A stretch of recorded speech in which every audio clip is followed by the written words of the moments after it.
Hello friend, अभी हम लोग देखेंगे आकाश चौरसिया जी का मल्टी लेयर का फार्मिंग वीडियो। चलिए देखते हैं आगे क्या क्या बताते हैं और कैसे कैसे बताते हैं। ठीक है।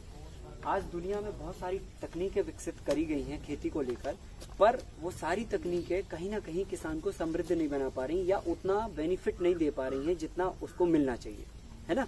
नहीं तो अभी तक तो किसान बहुत अच्छे तरीके से संपन्न हो गया होता, या बहुत सारी तकनीकों के माध्यम से उसको बहुत सारे पैसे मिल गए होते। पैसे वो बनाता है, पर फिर उसके हिसाब से उसका खर्चा भी बढ़ता है। हमारा फोकस होना चाहिए कि पैसे भी बनाए और उसका खर्चा भी कम हो। ठीक है कि नहीं। तो अब हमें मेन बात क्या समझनी है, यहाँ पर एक बात ये समझनी है कि हम जिस मॉडल में यहाँ पर खड़े हैं, इसको हम एक एग्जाम्पल के रूप में, उदाहरण के रूप में आपको एक्सप्लेन करते हैं कि हम स्टेप बाय स्टेप क्या करते हैं और कैसे करते हैं। तो सबसे पहले मंथ ऑफ फरवरी से ये मॉडल हम शुरू करते हैं। फरवरी के महीने में हमने खेत को तैयार किया। खेत को तैयार करने के बाद ये बांस हम लगाते हैं इसमें, ठीक है। और बांस की ये दूरी जो रखते हैं वो 5 फीट रखते हैं, और ये वाली दूरी 6 फीट और 7 फीट भी आप अपने मर्जी के मुताबिक रख सकते हैं। अगर बांस की जो थिकनेस है या जो वो है वो अगर मजबूत है तो थोड़ा सा दूरी उसकी बढ़ा सकते हैं, और नहीं तो 6 फीट स्टैंडर्ड है और ये फिट 5 फीट स्टैंडर्ड है। तो 5 बाई 6 के हिसाब से ये बांस लगाते हैं। उस पर ये हम मोटा पहले वायर डालते हैं, और वायर डाल के सीधा स्टेट वहां से लेके और एंड उस स्टेट ले जाते हैं। फिर हम क्या करते हैं, सीधा वायर ये डालते हैं मोटा वाला, ये पड़ा है ये, ठीक है। वहां से स्टार्ट करते हैं और लास्ट तक उसको एंड कर देते हैं, ठीक है। अब हम क्या करते हैं कि ये 2 वायर हमने डाल दिए, ऐसे 3 डाले 4 डाले, जितनी रो बनाई उतने वायर डाले। फिर हम क्या करते हैं, इसमें क्रॉस में ये वायर बुनते हैं, ठीक है। ये आधा फीट के डिस्टेंस पे बुनते हैं, ठीक है। फिर हम इसके ऊपर क्या करते हैं, घास जो खरपतवार की तरह खेतों में उगती है, मेड़ों पर, बंधानों पर, या जो जिस जगह में हम कुछ नहीं डालते बीज, उसमें अपने आप जो घास उगती है उसको हम बीडी साइड डाल के खत्म करते हैं, ठीक है। हम क्या करते हैं, उसको काट के और सुखा लेते हैं, और सुखा के फिर इसके ऊपर पतला पतला ये डाल देते हैं। तो ये हमने बेसिक स्ट्रक्चर बना लिया लेयर फार्मिंग का। अब हम फरवरी में इसमें बोते हैं सबसे पहले नंबर अदरक, या उसके बदले में हल्दी, ठीक है। स्टार्टिंग करते हैं, आपको पूरे बेनिफिट एक्सप्लेन करते हैं तो समझ में आएंगी। जमीन के अंदर हमने फरवरी में अदरक और हल्दी जमीन के ग्राउंड पे 2 इंच की गहराई पे लगा दिए। 2 इंच के बाद हमने जमीन को पूरी तरह से ढक दिया। जब जमीन को पूरी तरह से ढक दिया तो उसके ऊपर हमने क्या बोए, अगर हम कुछ नहीं बोएंगे तो क्या होगा, खरपतवार, घास उगेगी। जैसे अगर हम कोई काम में अपने आप को व्यस्त नहीं रखेंगे तो कोई ना कोई गलत विचार आएंगे, अपने आप से आएंगे। तो गलत विचार ना आए इसके लिए हम अपने आप को व्यस्त रखते हैं।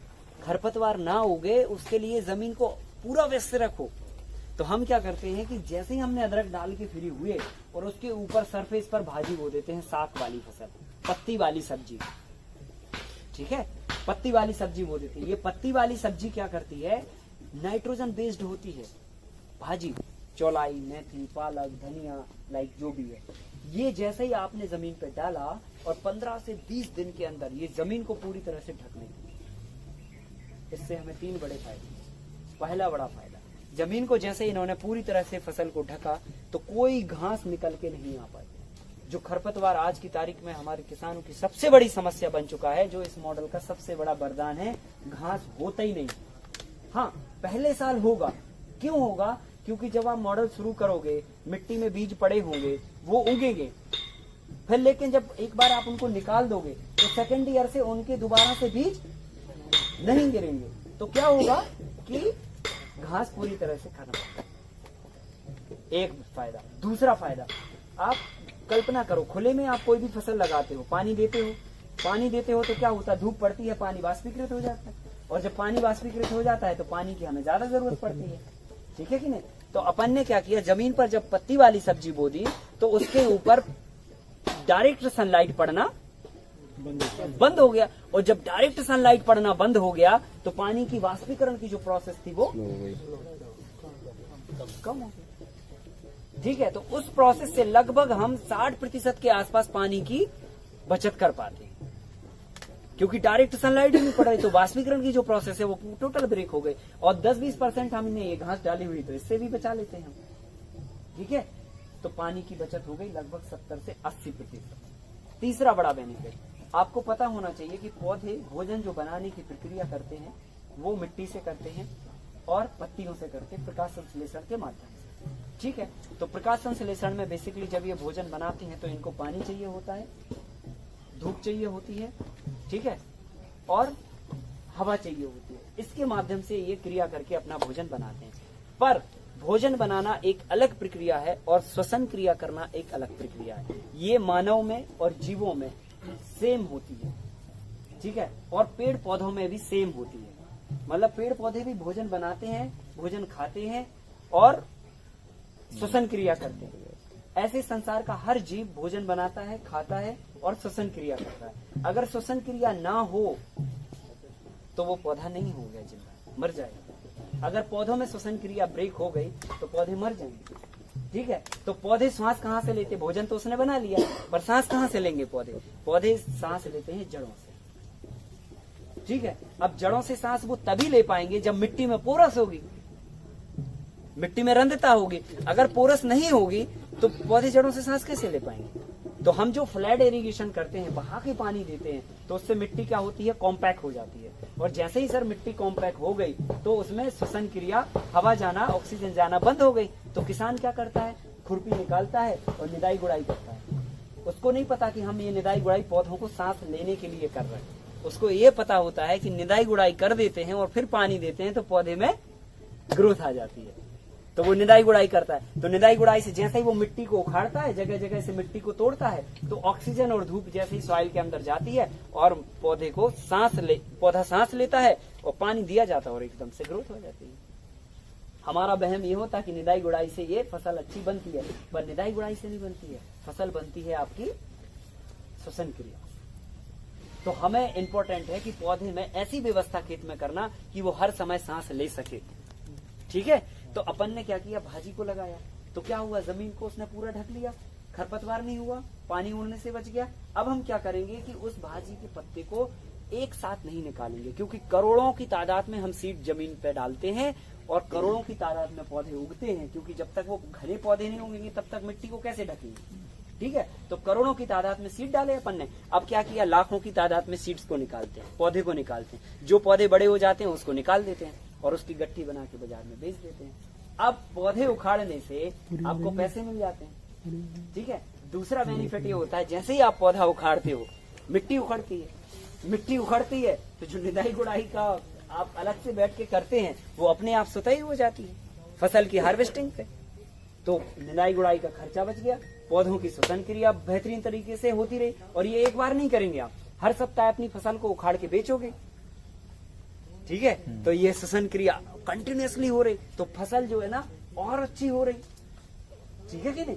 तो हमने श्वसन क्रिया बहुत अच्छे से कर ली, निदाई गुड़ाई का खर्चा बचा लिया, खरपतवार होने से बचा लिया, बीडीसाइड डालने से बच गया, उसकी लेबर जो लगने वाली थी उससे बच गए।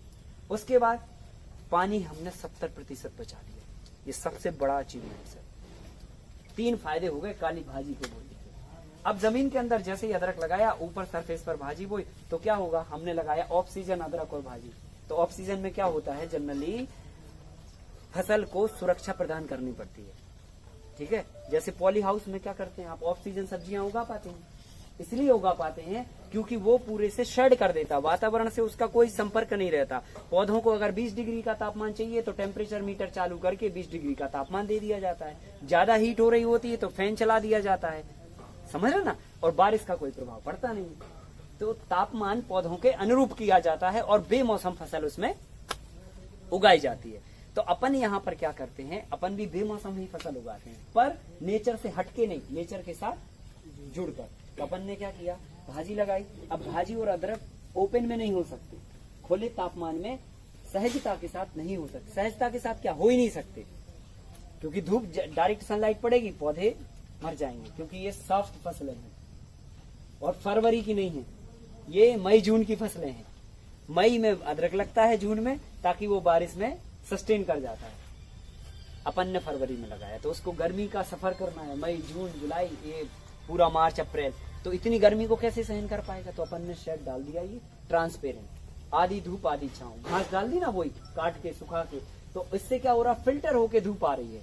कितनी भी गर्मी पड़ जाए साहब, 50 डिग्री का तापमान ही क्यों ना हो जाए, ये फसल को झुलसने नहीं देगा और वेंटिलेशन को बना के रखेगा। है ना। पॉलीथिन में तो आपकी पूरी हवा पैक हो जाती है, तो हवा ही नहीं आती है ना। ह्यूमिडिटी बढ़ती है, उमस, आप खड़े नहीं हो पाते 10 मिनट के लिए उसमें। पर इसमें क्या है, ये वेंटिलेशन भी रहेगा और पूरा जो है ना वातावरण फसलों के अनुरूप ये बना के रखेगा। कितना भी तापमान हो जाए, कितनी भी गर्मी, फसल को झुलसने नहीं देगा। एक फायदा ये हो गया। अब इसका हमने भरपूर उपयोग किया, शेड तो बना ही दिया, फसल भी बेमौसम उगा ली इसकी वजह से। अब चूंकि बांस खड़ा था और ये घास जली थी, तो हमने क्या किया, ये बेल वाली फसल लगा दी। जगह जगह पे आप देखो, हर इस पर हमने ये बेल वाली फसल लगाई। ये जाके ऊपर पत्ती वाली ये बेल वाली फसल है, ये इसकी पत्तियां भी छोटी छोटी होती हैं, कुंदरू ऐसे बोलते हैं। आप इसकी जगह करेला, पड़ोरा, परवल, इस तरह की भी फसलें लगा सकते हैं। ये जाके बेल की फसल के रूप में ऊपर फलेगी। तो तीसरी फसल हो गई हमारी। जगह का भी सदुपयोग हो गया और टाइम का और बाकी सब चीजों का भी हो गया। ठीक है, श्रम का वो बच गए हमारा। अब हमने क्या किया, इस जगह पे ये वाला स्पेस खाली था, लाइक हमने ये अदरक लगा दिया, हल्दी लगा दी, तो इसकी हाइट यहाँ तक आ रही।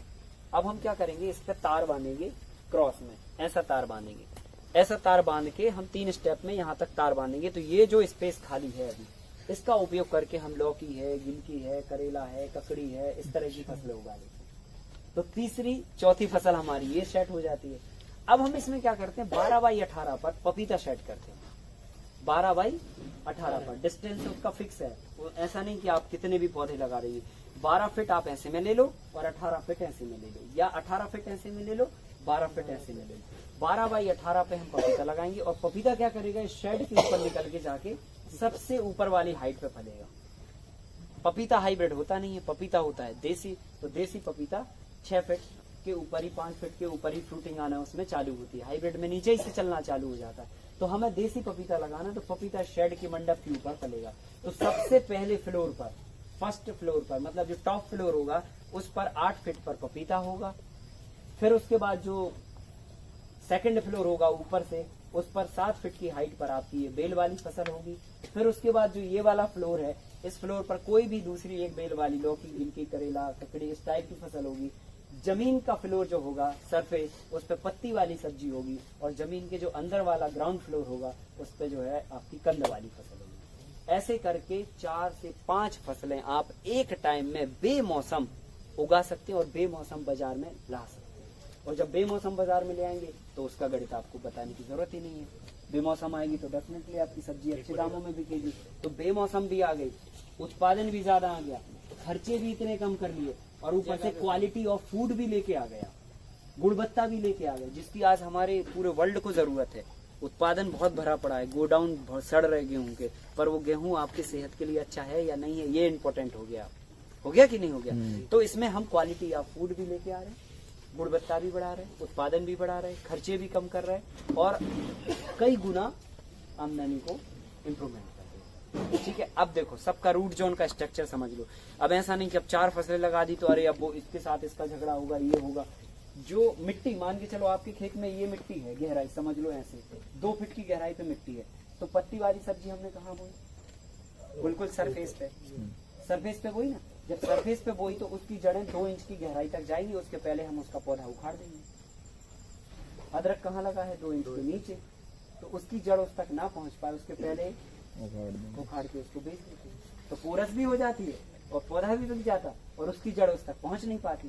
फिर उसके नीचे अदरक लगा तो अदरक का रूट जोन 2 इंच से लेकर 9 इंच तक होगा। ठीक है, फिर उसके बाद हमने लगा दी ये बेल वाली फसल, तो इसका रूट जोन 2 फीट पैरेलल और 2 फीट डेप्थ तक जाता है। फिर हमने लगा दिया पपीता, तो इसकी टेप रूट जाती है, तो वो 2.5-3 फीट से अपना भोजन पानी उठाती है। तो कुल मिला के आपने खेत को जोता और हर परत पर आपका खाद, पानी, श्रम पड़ा होता है, पर हम और आप उसका उपयोग नहीं कर पाते। क्योंकि अगर हमने गेहूं लगाया, पानी दिया, जमीन के सरफेस पर भी पानी पड़ा है, थोड़े नीचे भी पड़ा है, गेहूं के रूट जोन पे भी पड़ा, और पता चला 2 फीट गहराई तक भी पानी पहुंच गया, तो 2 फीट पे जो पड़ा कोई काम का नहीं, ऊपर पड़ा कोई काम का नहीं, बीच में पड़ा कोई काम का नहीं। जो पौधे के रूट जोन के आसपास पानी होगा वही पौधे के काम आए। तो हमने जो बात आपसे कही थी, ड्रिप एरीगेशन में आप जो ड्रॉप देते हो वो ड्रॉप केवल सिंगल पर्टिकुलर प्लांट को मिलती है। पानी तो आप कम कर लेते हो, पर पानी का 100% यूटिलाइजेशन कैसा होना चाहिए वो लेयर फार्मिंग में अपने आप से होता है। अब आपकी जो 2.5-3 फीट पे खाद और पानी पड़ा है वो पपीते को मिल गया, जो उसके थोड़े और ऊपर पड़ा है वो पत्ती वाली सब्जी को मिल गया, बेल वाली को, जो और ऊपर पड़ा है वो अदरक को मिल गया, जो सबसे ऊपर पड़ा वो भाजी को मिल गया। लो साहब, 100% श्रम का उपयोग, 100% खाद का उपयोग, 100% आपके पानी का उपयोग, वही तो करना है। आज हम क्या कर रहे हैं, पानी को बचाने के लिए जो बात कर रहे हैं, पानी को अगर हमने बचा भी लिया तो हम उपयोग कितने परसेंट किया वो इम्पोर्टेंट है, वो मायने रखता है। तो यहाँ पर इस मॉडल में हम क्या करते हैं, पानी की बचत 70% करते हैं, 70 से 80, और जो 20 से 30% पानी होता है उसको भी 100% यूज करते हैं। तो 30%, 20% पानी में हम 4 से 5 फसलें उगा देते हैं। इसका मतलब अगर 20% पानी में 5 फसलें उगा दी तो एक फसल को कितना पानी चाहिए, 4%। इसका मतलब ये है कि जहां पर आप 100 लीटर में काम कर रहे थे, अब हम वहां पर केवल 4 लीटर में काम कर रहे हैं। तो यार इससे अच्छा क्या है, इससे अच्छा क्या है? आप सोचो, 100 से 4 पे आ जा रहे हो और आपको खर्चा नहीं करना पड़ रहा। खर्चा क्या किया आपने, बांस आप खुद उगा सकते हो, घास आप खुद उगा सकते हो, इसमें जो तार डाला है बस वो हम बाहर से लाए, तो आप इसकी जगह पे बांस को फटा लो, इसकी पतली पतली बंच बना के और वो उसको कर लो। तो कुछ भी बाहर से भी खर्चा नहीं करना है, खुद किसान अपने लेवल पे ये मॉडल बना सकता है। हमने क्या बोला, भले चाहे 10 साल लगे आपको, पर धीरे धीरे संसाधन जुटाते जुटाते आप आइए एक बार सस्टेनेबल मॉडल पे। वक्त लगेगा, इसमें कोई दो राय नहीं, समय भी लगेगा, श्रम भी लगेगा, पर एक बार ये चीज सेट होगी तो आपको मतलब जबरदस्त आनंद देगी और आपको खुद काम करने में मजा आएगा। और इस मॉडल में किसी भी समय आप काम कर सकते हैं, गर्मी के समय, ठंड के समय या और भी मौसम के समय। बारिश में थोड़ी बस ये रहता है कि हाँ पानी गिरता है तो पानी गिरने दो, पानी जरूरी भी है। जब तक पानी नहीं गिरेगा, पत्ती पर पानी नहीं लगेगा, पानी जमीन पर नहीं जाएगा तो नाइट्रोजन पौधे को कैसे मिलेगी? ये प्रकृति की व्यवस्था का हिस्सा है। जब वायुमंडल में 70% नाइट्रोजन है, यूरिया 70% है वायुमंडल में, वो पौधों को कैसे मिलता है? जब बारिश होती तभी तो मिलता है। आप देखते हो हम पूरे साल भर खूब पानी पिलाए पौधों को, लेकिन अगर बारिश के पानी के अलावा अगर साल भर हमने पानी पिलाया और बारिश का पानी जो पौधों को मिला, जो चमक साफ दिखती है वो आपकी आर्टिफिशियल पानी कितना भी पिलाते रहो उसमें नहीं दिखेगी। सच है कि नहीं? तो ऐसा क्यों होता है? क्योंकि वो पानी में, वायुमंडल में जो न्यूट्रिएंट्स होते हैं, पानी के दबाव में वो धरती पर गिरते हैं। ठीक है, अब पॉली हाउस में वो नहीं गिरते, वो सब बाहर निकल जाते, तो इसमें उतना गिरने दो, वो जरूरी भी है। तो ये मॉडल आपको कई गुना प्रॉफिट। अब इकोनॉमिकल बेस पे चर्चा करना है। अभी तो हमने एनवायरमेंटल बेस पे चर्चा कर ली कि भाई हम प्लास्टिक यूज नहीं कर रहे तो एनवायरमेंट को हम कितना सेव कर रहे हैं, हम सस्टेनेबल हो रहे हैं तो हम बाहर की डिपेंडेंसी खत्म कर रहे हैं। ठीक है, हम खर्चे मिनिमाइज कर रहे हैं और उत्पादन को इंक्रीज कर रहे हैं और समस्याओं का भी हल कर रहे हैं। आज पूरी दुनिया परेशान है, खरपतवार को कैसे खत्म किया जाए, है कि नहीं है? छोटी सी चीज में समाधान है। और खरपतवार को खत्म नहीं करना, आपको फसल निकालनी है, उल्टा, है कि नहीं? दूसरा, कीड़ों को लेकर पूरी दुनिया परेशान है, तो हमने कीड़ों को लेकर साड़ी की बाउंड्री वॉल करते हैं, पर यहाँ पर हमने ग्रीन नेट थोड़ा सा जल्दबाजी के चक्कर में यूज किया है। पर हम जो बहनें साड़ियाँ पहनती हैं, महिलाएं, उनकी साड़ी लेते हैं, दोनों को आपस में ज्वाइंट कर देते हैं, 8 फीट का पूरा बना देते हैं और 8 फीट का घेरा पूरे चारों तरफ कर देते हैं। 2500 रुपए की साड़ी में 1 एकड़ का कवरिंग हो जाता है। उससे हमें 4-5 बड़े बेनिफिट मिलते हैं। पहला बेनिफिट, एक तो हमारी फील्ड प्रोटेक्ट हो गई, कोई छोटा मोटा जानवर नहीं आएगा। दूसरा, हमारा खर्चा कितना कम हो गया। तार फेंसिंग करते हैं, पता चला जाली चुरा ले गया कोई, बकरी घुस गई, सुअर घुस गए, ये तामझाम चलते ही रहते हैं। बड़े जानवर नहीं आएंगे, छोटे आने लग जाते। ठीक है, फिर उसके बाद खर्चा तो लग ही गया। तीसरा बेनिफिट, हवा के माध्यम से जो खरपतवार के बीज आते हैं आपके खेत में उड़कर, जिन पर आपका ध्यान और आकर्षण नहीं हो पाता है, वो उठना बंद हो जाए। ओपन खेत में हमने घास एक बार निकाल ली, ठीक है, गर्मी के समय तूफान चला तो पता नहीं कहां कहां के किन किन के खेतों के बीज आके आपके खेत में रह गए। बारिश गिरी तो फिर घास हो गई। अब हम अगर ये प्रोटेक्ट कर देंगे तो बाहर के खरपतवार के बीज आपके खेत में एंटर नहीं हो पाएंगे, तो खरपतवार की समस्या अगले साल से खत्म। चौथा प्रोटेक्शन, गर्मी में जो गर्म लपट लगती है जिससे फसल झुलसती है, वो प्रोटेक्ट हो गई, छठवां फायदा। पांचवा फायदा, ठंडी में जो लहर लगती है जिससे पाला बैठता है फसल में, वो बच गई। ठीक है, तो कितने बड़े फायदे हो गए, खर्चा भी कम हो गया, कीड़े भी कम आए। और कीड़े वाली बात, छठवां जो सबसे बड़ा फायदा, कि बाहर के खेत में किसी ने स्प्रे किया, तो वो कीड़े आपके खेत में आके उड़ के बैठने ही है। अब जब आप उड़ाओगे तब वो किसी और के पास जाएंगे, नहीं तो आपका ही सत्यानाश करेंगे। तो उसमें हमें क्या करना है, कीड़ों को समझना है। प्रकृति ने इतने लाखों जीवों को बनाया, सबको काम के लिए बनाया और सबका अपना अपना रोल होता है और सब अपना अपना रोल अदा करते हैं। तो ये जितने भी जीव हैं वो सारे जीव आपकी कुछ फसल को हानि पहुंचाते हैं और कुछ फसल को फायदा पहुंचाते हैं। पर जब हम मारने पे उतरते हैं तो ये पता नहीं लगता कि कौन फायदे वाला मर रहा है, कौन नुकसान पहुंचाने वाला मर रहा है। वो तो सब मरते हैं उस लाइन में जो आते हैं।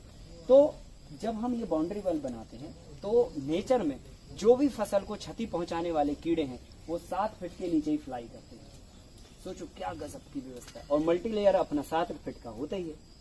तो 7 फीट के ऊपर से कीड़े उड़ के आपके खेत में लगेंगे नहीं और 7 फीट की हाइट के उड़ के आपके खेत में आएंगे नहीं। तो कीड़ों का बाहर का प्रोटेक्शन पूरी तरह से हो गया। अब खेत में कीड़े पैदा ना हो उसके लिए आप फसल को क्लीनिंग करके रखो और बढ़िया सुसज्जित सजा के रखो, तो खेत में कीड़े पैदा होंगे नहीं। ज्यादा पानी ना रखो और ज्यादा घास ना उगने दो तो कीड़े आपके खेत में नहीं आएंगे। खेत में कीड़े पैदा हुए नहीं, बाहर के कीड़ों से इसने बचा लिया तो कीड़ों की भी समस्या खत्म हो गई। ठीक है कि नहीं? तो आप यहाँ पर पानी बचाते हैं, श्रम बचाते हैं, कीड़े बचाते हैं, मौसम परिवर्तन का प्रभाव बचाते हैं, खाद का उपयोग कम करते हैं, पानी का सदुपयोग और बचत करते हैं। इतने तरह के फायदे इसमें अपने आप होते हैं। बताइए, अपने आप ही हो रहे हैं ना। एनर्जी हम अलग से तो खर्चा नहीं कर रहे कि भैया हमें 3% में पानी में काम करना है, अब टेक्नोलॉजी लेके आओ 3% में कैसे काम होगा, है कि नहीं? हमने तो भैया अपनी 4 फसलें उगाने के लिए टेक्नोलॉजी यूज की है, उसमें वो फायदा हो गया हमें एडिशनल। हमने अलग से कोई टेक्नोलॉजी यूज नहीं करी कि भैया घास ना उगे उसके लिए चलो लाओ 1 करोड़ की टेक्नोलॉजी हम अडॉप्ट करेंगे, ऐसा तो नहीं किया ना। हमने तो अपनी फसल उगाई भाजी वाली, वो अपने आप हो गई। ठीक है, हमने ये साड़ी की बाउंड्री वॉल की, कीड़े ना लगे हमारी फसल में, वो अपने आप हो गई। हमने ये घास डाली क्योंकि हमें ये एक और फसल ऊपर फैलानी थी, पर इसमें देखो धूप कैसी फिल्टर होके आ रही, डायरेक्ट सनलाइट नहीं पड़ रही, पौधा बीमार नहीं पड़ रहा, पौधा झुलस नहीं रहा। आप धूप में खड़े हो जाओ एकदम 35, 40, 50 डिग्री के तापमान में, 2 मिनट में आप कहोगे हमें छाया में जाना। तो पौधों के साथ भी सेम वही हाल होता है, उनको भी संतुलित मात्रा में धूप, संतुलित मात्रा में सब चीजें चाहिए। और इस मॉडल में अपने आप ये संतुलित मात्रा में मिलता है। बुरा क्या है? और कुछ भी चीज खरीदनी नहीं पड़ रही। इससे अच्छा मॉडल पूरे दुनिया में मैं जहां तक जानता हूं नहीं है। आप इसको करोगे प्रैक्टिकल तो इसके फायदे आपको मिलने लगेंगे। इस मॉडल से हमने 10.5 लाख रुपए तक का रिकॉर्ड बनाया है 1 एकड़ से साल भर, और आप इससे ज्यादा भी बना सकते हो। शुरू करोगे थोड़े टुकड़े से करो शुरू, आपको इसका अनुभव लो और अनुभव लेने के बाद फिर बड़े स्केल में इसको धीरे धीरे इम्प्लीमेंट करो। भाजी से लगभग हमें साल भर का नहीं 4 महीने का जो बेस बनता है, 4 महीने भाजी लगातार निकलती, 4 महीने में लगभग 1 लाख रुपए के आसपास देके रिटर्न जाती है। फिर उसके ऊपर जो हमने ये सब्जी लगाई बेल वाली, लगभग 50 से लेकर 1 लाख रुपए साल भर में वो भी हमें रिटर्न दे देती है। फिर उसके बाद जो हमने ये बेल वाली फसल लगाई, ये लगभग 1 एकड़ से 2 लाख रुपए के आसपास का रिटर्न देती है। 4 लाख हो गए हमारे। अब हमने फसल लगाई थी सब ऑफ सीजन, तो रेट भी हमें सामान्य से ज्यादा मिलने वाले हैं। ठीक है, बिना ऑर्गेनिक कट हुल पीटे हुए, ठीक है, वैसे ही मिलने वाले। फिर उसके बाद जो है ना हमने अदरक लगाया था, तो अदरक हमारी पूरी एफडी है। ठीक है, हमारी सेविंग है। जब भंजाना सो भंजा लो, आपको नहीं भंजाना सो डली रहने दो उसमें। ठीक है, और अदरक आप जब फरवरी में लगाओगे साहब तो आपका अगस्त में मैच्योरिटी पे आ जाएगा, और अगस्त में अदरक निकालोगे तो एक जो व्यापारी बुद्धि होती है, हम उसे लागू नहीं करते, पर वो तो अब है तो है, उसमें हम क्या करें, हमने तो अपना काम किया। तो अगस्त में जब अदरक निकलता है तो अगस्त में 2 बड़े फायदे होते हैं। पहला तो ये कि उस समय रेट सबसे अच्छे रहते, क्योंकि सामान्य से अदरक अगस्त में नहीं आता।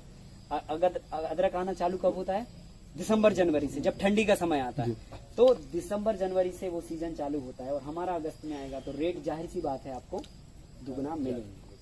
फिर दूसरा बड़ा फायदा ये होता है कि अदरक की स्टडी उठा के देखो उसके पूरे जीवन को, तो अदरक में क्या होता है अधिकतम 70-80% पानी। तो पानी कब आप काम में ले पाओगे? जब मौसम खुला रहेगा उस समय, या जब बारिश हो रही होगी उस समय? जब बारिश में हो रही होगी तब उसी समय उसका पूरा ले पाओगे। तो अदरक बारिश के समय अगस्त के महीने में एकदम फूला हुआ रहता है, क्योंकि बारिश गिर रही होती है, तो वो उसमें वजन दुगना रहता है। तो वो दुगने वजन के पैसे दुगने रेट के साथ हमें मिल जाते हैं, तो मुनाफा सीधा 4 गुना अदरक से ही हो जाता है हमारा। अभी अदरक पता है आपको कितने रुपए किलो? 150 रुपए, 125 रुपए किलो होलसेल में चल रहा है। 1 एकड़ से आप मिनिमम गिरी से गिरी हालत में 50 कुंटल अदरक इस मॉडल से अगस्त के महीने में पैदा कर सकते हैं। कितना? 50 कुंटल। और अगर 125 नहीं 100 का रेट जो है 5 लाख का हो गया सीधा। वो एफडी है, जब चाहिए तो कैश कर लो, ठीक है, उखाड़ो और जैसे ही वो निकले पौधा उसी जगह पे आलू शिफ्ट कर दो आप सितंबर के महीने में।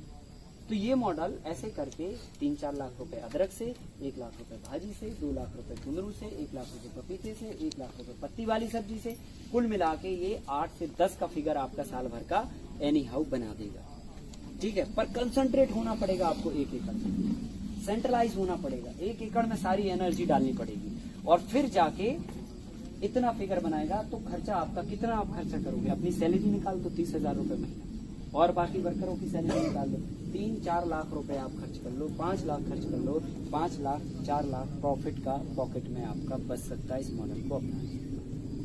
और मार्जिनल फार्मर के लिए सबसे अच्छा है, जिनके पास आधा एकड़ जमीन बची, जिनके पास 2 एकड़ जमीन बची, जिनके पास 1 एकड़ जमीन बची और परिवार की आजीविका चलानी है। तो मैं ये दावे के साथ कह सकता हूँ कि अगर कोई नौजवान इसको अपना ले 1 एकड़ भूमि को, तो 1 एकड़ से वो अपना डॉक्टर, 1 एकड़ से वो अपना इंजीनियरिंग का पैकेज फिक्स कर, गारंटी दावे के साथ। पर वो उसको पूरा सिस्टम अडॉप्ट करना पड़ेगा, पूरा ध्यान लगा के इसमें काम करना पड़ेगा। तो ये इस मॉडल की सामर्थ्य है, इस मॉडल की ताकत है। अब इसमें आप कोई भी सवाल करते हो तो पूछिए। ये डिस्टेंस कितना दे रहा है?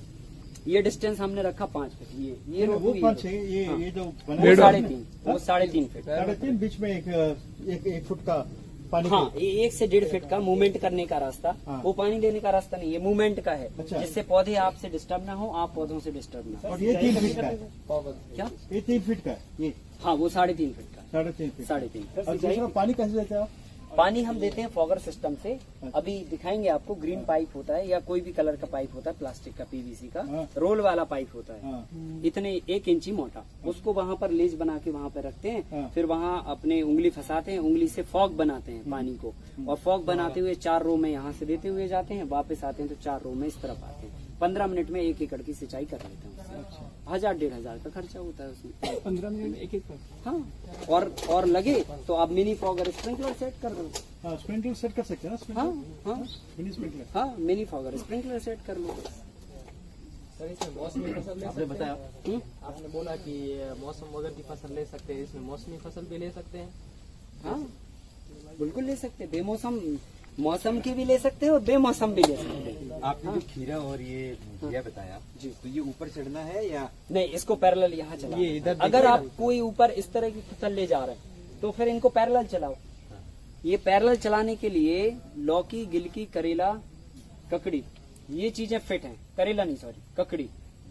और ऊपर चलाने के लिए कुंदरू, पड़ोरा, परवल, ये चीजें फिट हैं, क्योंकि इनकी पत्ती की साइज छोटी होती है। Light weight. अगर खीरा ये कवर कर ऊपर ले लेता जाएंगे तो हम क्या, ये पत्ती से ये पूरा आसमान ढक देगा, और जब ढक देगा तो फिर क्या होगा, वो नहीं हो पाएगा। उसको फिर मेंटेन करना होता होगा बार बार बेल को नीचे रखने के हिसाब से, क्योंकि लौकी तो दौड़ जाएगी ऊपर की तरफ। कैसा? जैसे लौकी तो ऊपर चढ़ जाती है तो उसको बार बार मेंटेन करना है कि तार पे ही रहे नीचे। नहीं, वो उसको तार पे ही मेंटेन करना है, पर वो चढ़ जाती है। अगर कंडीशन ऐसी हो कि भाई ये वाली फसल थोड़ी कमजोर है या कम है, तो आप अगर जा रही है तो जाने दो, ऐसा है। पर उसको चलाना यही वाले। तो ऐसे में हल्दी को ज्यादा छाया नहीं हो जाएगी? नहीं होने वाली, क्योंकि जो सनलाइट आएगी, वो सनलाइट जब आपकी यहाँ पे पड़ेगी तो उस वाली रो को छाया होगी, पर इस वाली को धूप होगी।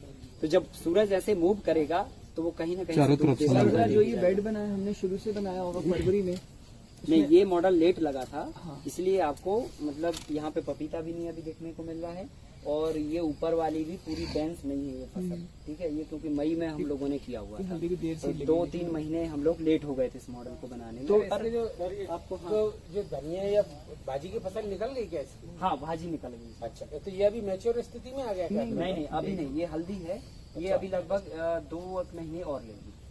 ये लेट लगी ना, मई में लगी है असल में। तो ये अपने आप इसके पीले पत्ते पड़ जाते हैं, झड़ जाते हैं। अब पीले पत्ते पड़ेंगे और वो डंठल से छोड़ देंगे नीचे से। तो इसका इसको पूरा क्लीन करके फिर दोबारा न्यू हाँ दोबारा नहीं, ये स्ट्रक्चर बना रहेगा ये पूरा, बस नीचे आप फसल निकालोगे दूसरी फसल लगाओगे। ये कितने साल? ये परमानेंट ये बेल लगी है, ये 10 साल तक भी चलेगी। 10 साल तक चलेगी। अजीब थी वो हमने इसके पौधे आने से पहले और सर पालक सर पूरे में डाल देनी है, मतलब पूरे में एरिया में सर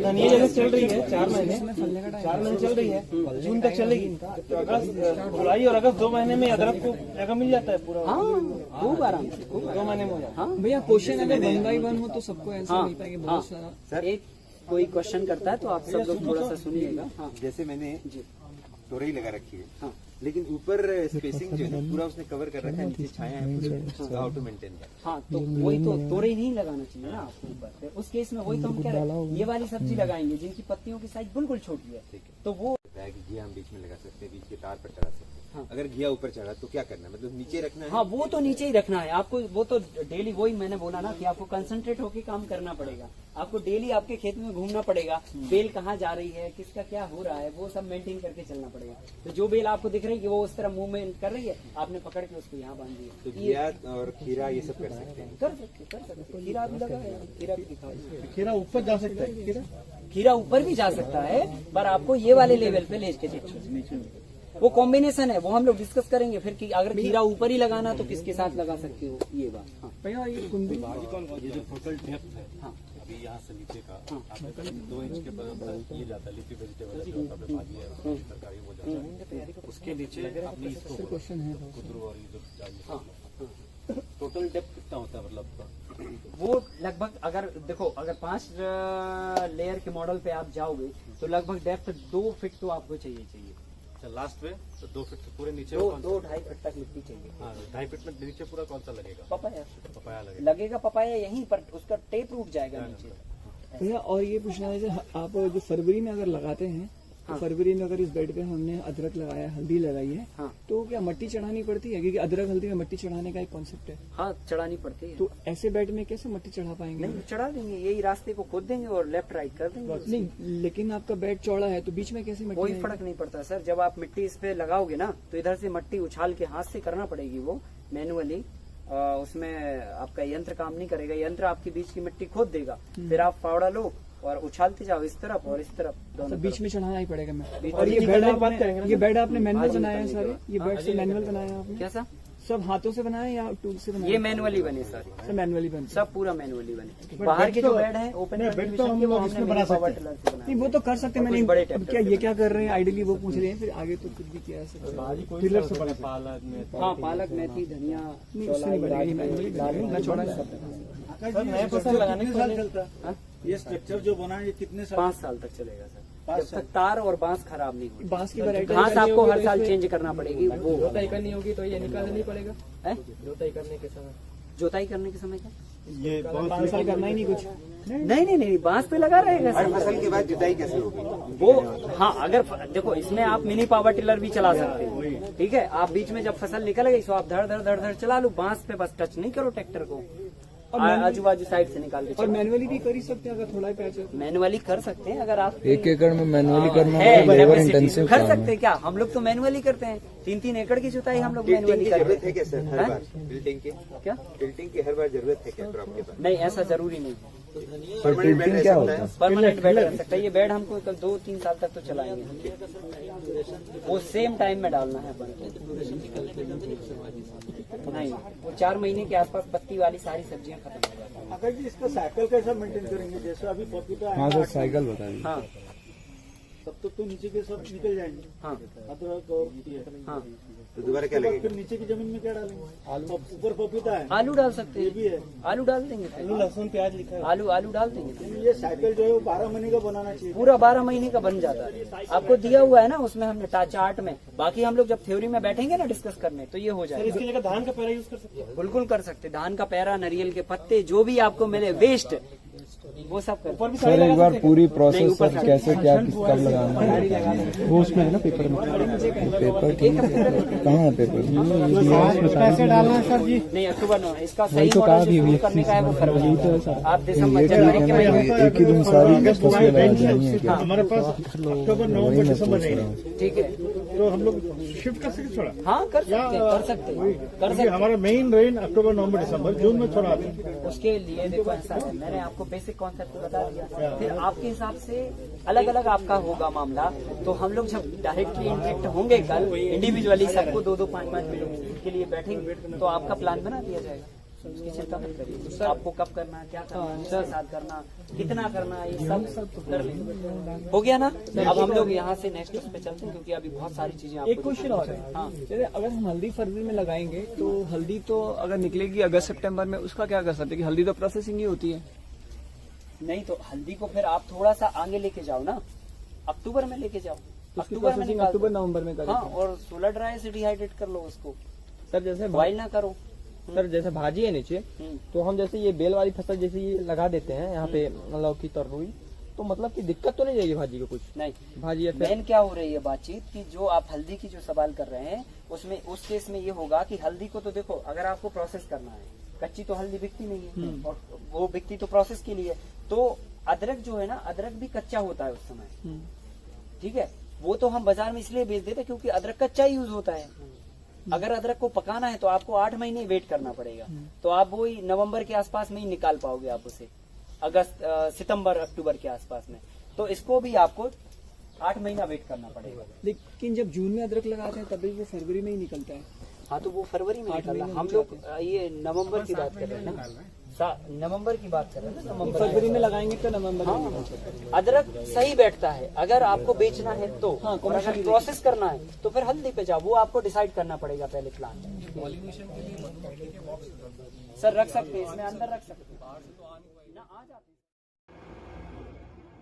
जी दोस्तों, यही है मल्टी लेयर फार्मिंग, जहाँ एक जगह का यूज करके हम लोग बहुत सारे पेड़ पौधे या फल फ्रूट या सब्जी लगा सकते हैं। एक ही जगह पे लेयर बाय लेयर यूज करके वहाँ पे हम लोग सब्जी लगाते हैं। यदि कोई जानकारी या कोई सवाल है तो आप लोग कमेंट बॉक्स में मैसेज कीजिए।